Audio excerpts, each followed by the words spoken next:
Vale. Eskatu. Bueno, nik nire esperientzia pertsonala kontatuko izuet pixka bat. Nik ikusten dutena da, hezkuntzan oraindik garrantzi gehiegi ematen zaiola edukiari eta gainentzeko alderdi emozionala ahaztu egiten zaigula. Baina guk hemen ikusten ari gea alderdi emozional hori lantzen ez badugu edukietan ez daukagula nahi dugun emaitza edo islatzen dela bere egoera. Orduan nik benetan nahi dudana da umei edo hori ez, indar hori eman, berei konfidantza hori eman, berei erraminta horiek eman, bereik aurre egin dezaketen eta ikusten zaten ez direla bakarrikan notak edo ez direla bakarrik etxeko lanak, bereiek ere beste hainbat potere dauzkatela eta horiek garatzea. Eta behintzat gertatzen zaiena, beek gai izateko horri aurre egiteko. Nik uste lehen aipatu dudan bezala oso garrantzitsua dela emozioaren mundua.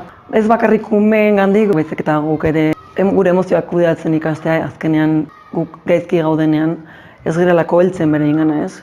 Gure erruak, gure gauzak bota diezazkigu behaiei eta hor ez dago konexiorik, hor ez dago laguntzarik. Eta oso garrantzitsua gu ondo egotea beraiek entzuteko eta beraiek laguntzeko, ze azkenean gainontzeko guztia ahaztu egiten zaigu, baina guk erraminta horiek eskuretzen ditugunean beraiei eman aldezkiagu. Eta niretzat behintzat munduan dagoen gauzaik onena askatasuna da, eta zure buruan konfiantza izatea. Eta horrekin edozer gauza gai egiteko zea. Pelikula bat, Bai.